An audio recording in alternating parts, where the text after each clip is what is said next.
All right, folks, a very happy New Year's Eve to everybody. Quite obviously, 31st of December. It's about 4:30 p.m. We're at that time right now where I've got about 10 or 15 minutes. Basically, I just got done feeding all the grain.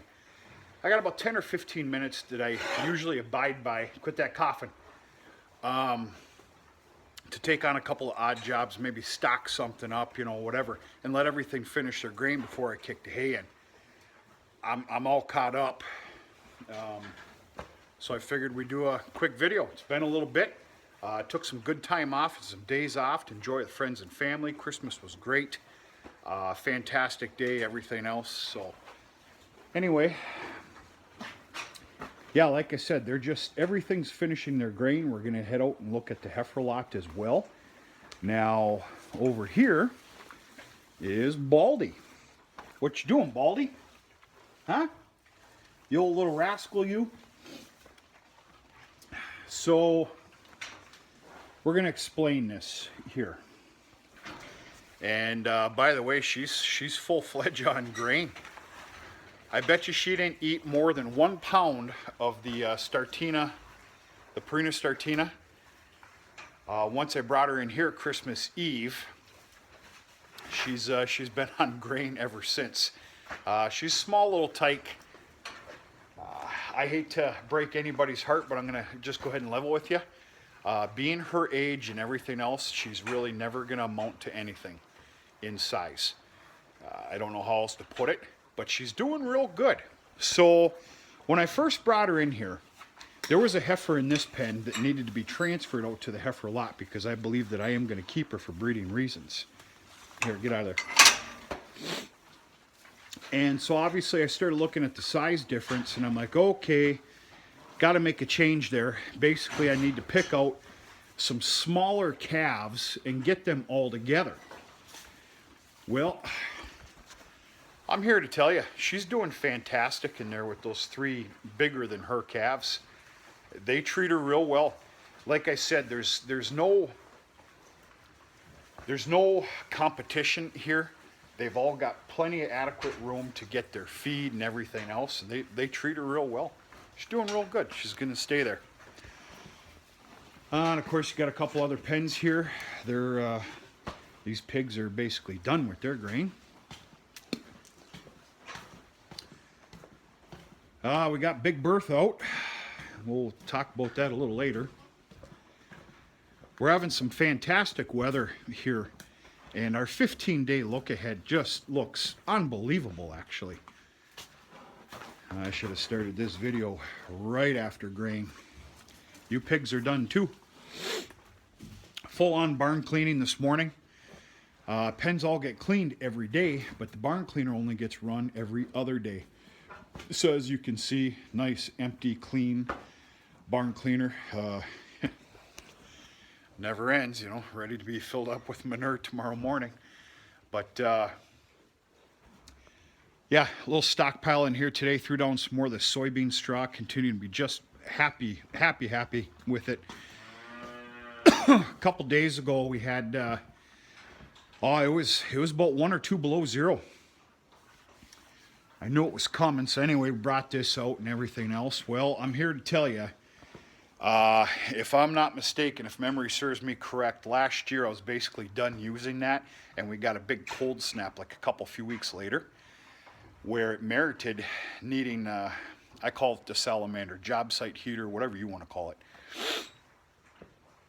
Well, I was out of kerosene, and instead of going to town and paying that ransom money for kerosene, I just, of course, put some off-road diesel in there. Actually, I think I went and got on-road, number 1. But anyway, from sitting since then, the sediments and the fact that it was just diesel, this thing wasn't fit for the devil. You couldn't breathe in here. It was, and trust me, I can put up with a lot. It was unbearable. So anyway, I filtered a little bit of it out of there. I was able to I went and got like 25 gallons of kerosene the other day. Managed to fit about 7 gallons in there. Ran it the other night for like 25 minutes, let it burn itself out, and we're ready for the show now. Understand that that's only used in the mornings to free up lines. The cattle are comfortable as can be in here. The morning that it was 1 or 2 below zero, it was actually like 23 degrees here inside the barn. The calves are comfortable, but of course there's some places where I don't have that heat tape on the water lines, which I've been getting away with. But that's what the salamander is for. Turn that on, and then all of a sudden this entire barn, and that's a pretty good size one right there, this entire barn's almost 40 degrees. So these are the never-ending growing, like weeds, Holstein steers. They're doing good. They're obviously finished with their grain as well. I need to take care of this. That's my last job. My last job in the evenings is water. Not only shutting the water off to the tank there, it's been running all day, but knocking some of this down and filling that up to the brim with water. We'll look at the heifers here for a minute. Then we'll go take a look at the cattle. I got about 6 or 7 more minutes. Heifer lot's doing real good. I threw them for a loop here today. They don't know what to do. Oh, you guys are just pathetic. What is wrong with you girls? Okay, that's the leftover bag, which was basically the whole bag of that Purina Startina that was for Baldy. They ended up getting 2 pails of that tonight that took place of, you know, the regular grain ration, which of course was in this tub here. And I need to get a square shovel in here tomorrow, get some of that stuff out of there. But heifer lot's doing real good. These girls are doing fine. They're about due for some new bales of that grassy alfalfa baleage. Probably not tomorrow though. I'm going to make them clean up the little bit that's left, and then I want them to hit as much as they can of that dry alfalfa right there. But in preparation, I grabbed a couple of those bales here this afternoon, and even did a little bit of stockpile in there of sorghum and peas and oats.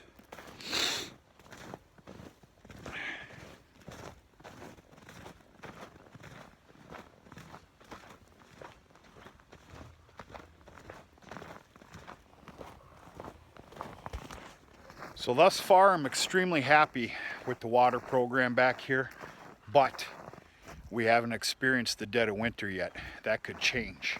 There's a lot of extra work with these lines, blowing them out, rolling them up, bringing them in. It is what it is. I don't care.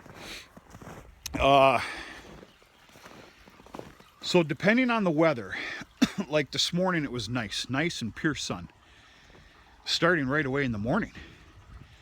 Therefore, at 8:30 this morning, I turned this on.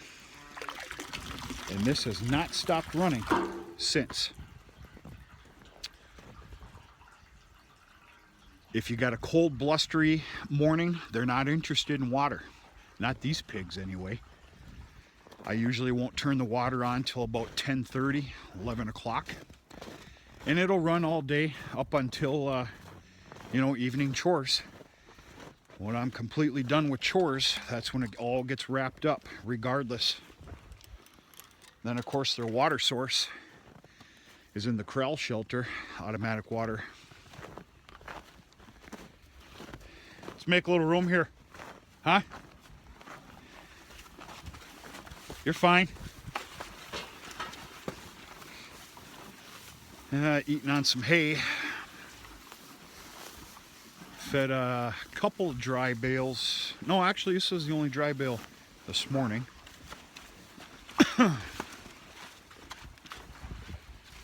Let's move. Come on. Another dry bale right there.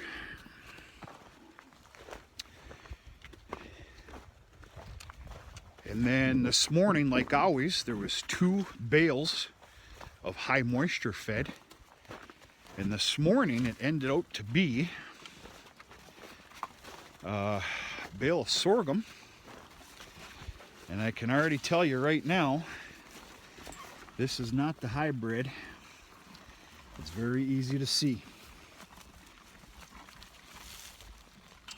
Yeah, that's a no-brainer. There you go. But they'll pick at this for the rest of the evening, tomorrow morning. They'll clean this up. There will be a layer on the ground. Might add up to be maybe about 75 to 100 pounds worth. But it'll just supposed to be a little lay down pad for them.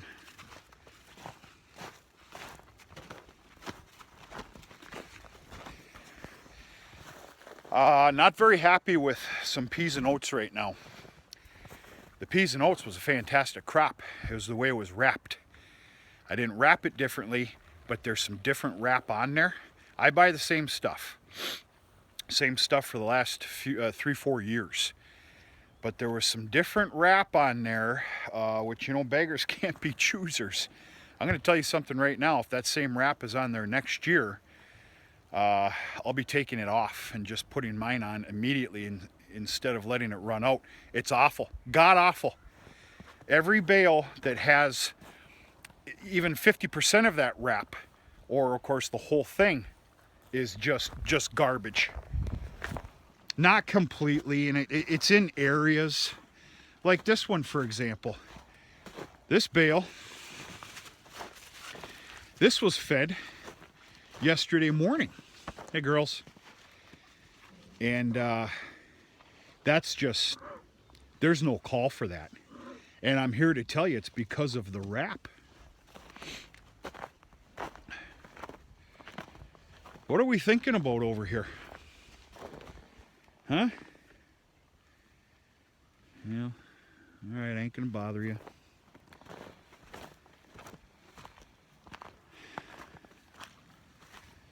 Let's make some room. Come on. Let's move it here. All right, this one obviously wasn't too bad. Hopefully this will be all gone by tomorrow morning. I can about assure you that it will be. But cows are doing real good. Health seems to be fantastic. They're comfortable as can be. We have not had any amount of weather yet that would make them different. The one morning though that it was a little below zero, it was a little blustery as well, but other than that, these cows are comfortable. They're doing just fine. Will it continue this year? No, it won't. But we'll take what we can get, and like I said, the next 15-day look ahead, if it stands true, unbelievable. We've got days reaching 36, 37 degrees, full sunshine. Unbelievable. I don't put a hell of a lot of stock into a 15-day look ahead, but especially during haymaking season. We'll see what happens. Hey, girl. Hey, you doing okay? Huh? Miss Matriarch. Miss Matriarch. Yeah. All right. Well, I guess I didn't want to talk to you either. I'm grateful.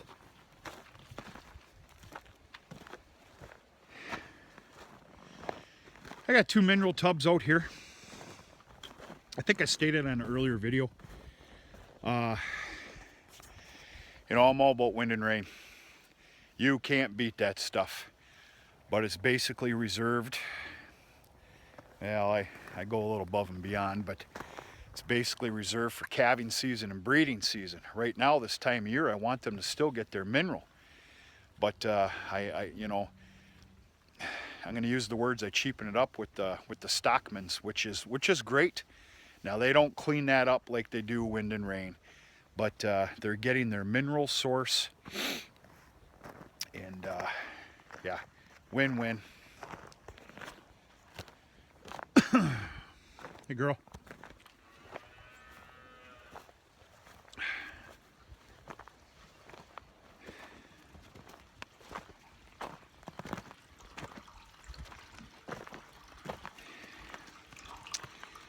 Yeah, I haven't had to run that heater that I put in here yet, and I don't know if I'll have to if I keep up this regiment. You know, I'm going to be shutting this down here in probably 5 minutes or better, and this will obviously be gone tomorrow morning. So we'll see how the year keeps going here. So far, I'm obviously going to keep running it. It kind of keeps them out here rather than traveling back and forth in this clumpy stuff here that you see. And that's where you start getting some leg and hoof problems. Back and forth into the corral shed to the automatic water. But before too long, I want to spread the wealth here as far as the manure and the pack. I'm going to be shifting this yard next week. They're going to come down another 50, 60 yards or so. And just, like I said, share the wealth as far as manure goes and everything. We'll see.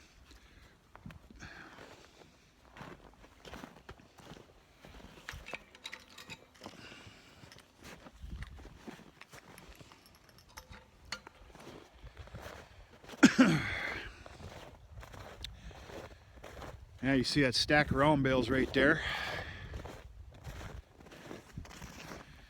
Ooh. Get out of that sun and she starts to get a little chilly on the old, on the head. Okay. So I've yet to do a feed inventory video. I did share with you on a previous video that it's not the greatest of news. I'm shy. I won't give you out too much so we can do a nice prolific sit-down video, and we're probably going to do it in the house sometime at night with a good old glass of Feel Good. Anyway, I've already started. Instead of waiting till spring, I've already started a small solution to the problem, and the only solution to the gosh darn problem is buying hay. What are you going to do? I've got my thoughts and feelings and everything else. I got some information I'm going to share with you on that sit-down feed inventory video. But anyway, long story short, I found some pretty damn good hay. Very good. It's fair quality. No, the nutrition isn't really there, but the cows are just going to love it. If you can make that make some sense. Anyway, I found it's only a couple miles from here. We met on a price that's good for him. It's fair for me. And like I said, I'm doing something about it now. I'm not going to wait. Basically, I secured a deal on about 30 bales, and there's room to go up to about 50. And that'll cover this this little feed inventory problem. But I'm going to share the rest with you. I got some scenarios going on another sit-down video. But anyway, all right, folks, time for me to get in the milk house, warm up a little bit, throw a chook on. I got to finish up some chores here, roll up the water, feed some hay, and I got to run some water to the bulls. But anyway, big Happy New Year to everybody. Happy New Year's Eve. Hope everybody's got some fair plans this evening.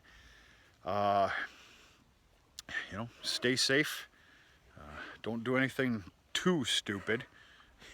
Stupid's allowed, just not too stupid. And I don't know. I got some options here this evening. I'll figure it out. We'll see what happens. Definitely going to bring the new year in.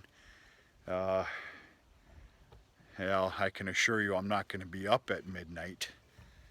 I can't, no. But anyway, I'm going to have a nice salute to the new year that's coming for many, many reasons.